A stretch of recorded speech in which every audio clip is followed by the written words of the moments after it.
Hey girl, what's up? Yes, I just got this cashmere silk from Cartier. Glasses are designer too. About to go get me a bow and a rocket, all right? I got me a 936 credit score. You know, something like. You do know credit scores only go as high as 850, right? Like 936 is not a thing. You, That is not the law. You don't know that? There have been countless incidents of people going on Credit Karma, seeing their credit score, only to be disappointed in most cases when they go into the real world and realize that that wasn't right. So in this video, we're going to go over the advantages, the disadvantages, and exactly what Credit Karma is using to get their score.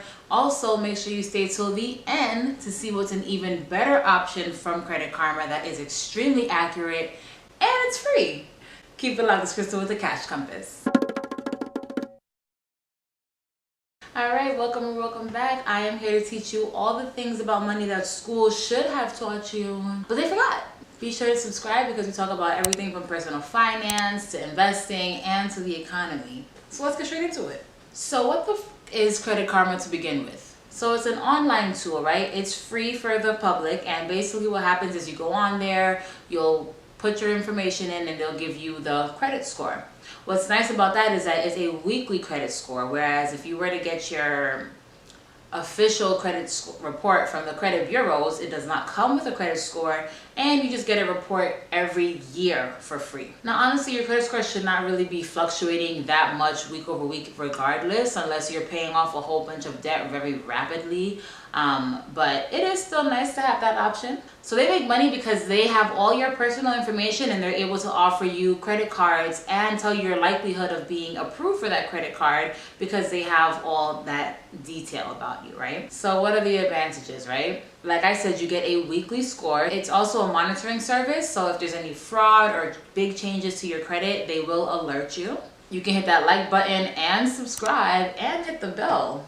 It's a pretty good feature. All right, so what are the cons, right? Because this is all it sounds good, but what's the facts, Crystal? So while the Credit Karma score is actually a real score, it's not the score used by the majority of lenders. So Credit Karma uses what we call a Vantage score. And there is a Vantage score and then there's a FICO score. So because the FICO score is actually used way more, we're talking 90% of lenders use FICO over the Vantage score. So it's safe to say that wherever you go, they're most likely going to be using the FICO score to see if you are actually credit worthy.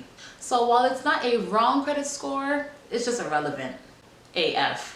Another disadvantage is that what you might see on Credit Karma might not really be your accurate results, right? Because there is a lag. So let's say you paid off a credit card and you put $2,000, $3,000 towards a credit card. That might not reflect in Credit Karma for another month and change because they do not get the information as quickly. So it's my opinion on Credit Karma. I think it's a really great tool to use for monitoring. In fact, that's how I caught some fraud that was on my account because they alerted me that my address had changed and I ain't move.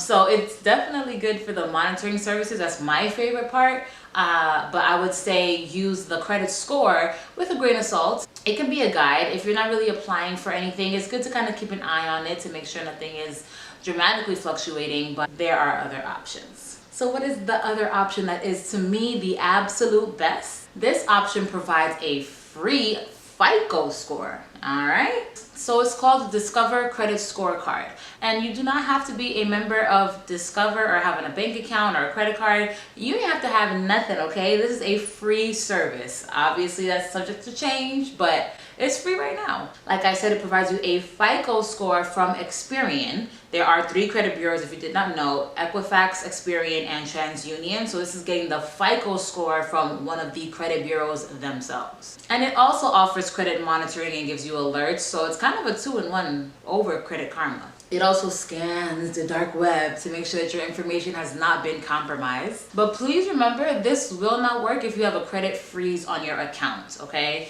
And if you don't have a credit freeze on your account, look in the description and go ahead and freeze your credit. That protects your identity. If you are not going to be running your credit anytime soon, it'll keep it on lock, so scammers can't get it. Make sure you freeze all 3 of your accounts. That's a little side note, but I want to make sure you protect yourself. So if you do have a freeze on your account, you will have to temporarily lift that freeze for like a day or so, to make sure that Discover can get that information. It is a soft pull, so you will not see this on your credit score. So the downside to this versus Credit Karma is that it's only a monthly score. So it's basically every month or whenever you log in if it's past a month, which to me is not really all that bad. Your credit score wouldn't be changing dramatically, like I've already said, month over month. There are other sites that provide similar services to Credit Karma where you get that Vantage score. So I'll list those in the description. But again, I think the best option is this Discover card. All right, let's wrap this up. Credit Karma is a great resource. It does provide monitoring. You can keep up with your score, your Vantage score. So that's a good thing. Discover gives you all of that, plus it gives you what 90% of lenders are using. So to me, it gets my stamp of approval. And overall, just make sure that you are keeping up with your credit. Make sure that there aren't any changes. If there are things on your credit report that you do not agree with, go ahead and dispute those, because that could be, holding you back. And I don't want you to be held back. Hold back? I don't want you to be held back. All right, that is all for this video. It was short and sweet. I know you guys are busy. But if you do have time, there are some videos over here that you can feel free to check out. Also follow me on Instagram and make sure you subscribe and like. How have you gotten here and not done that yet?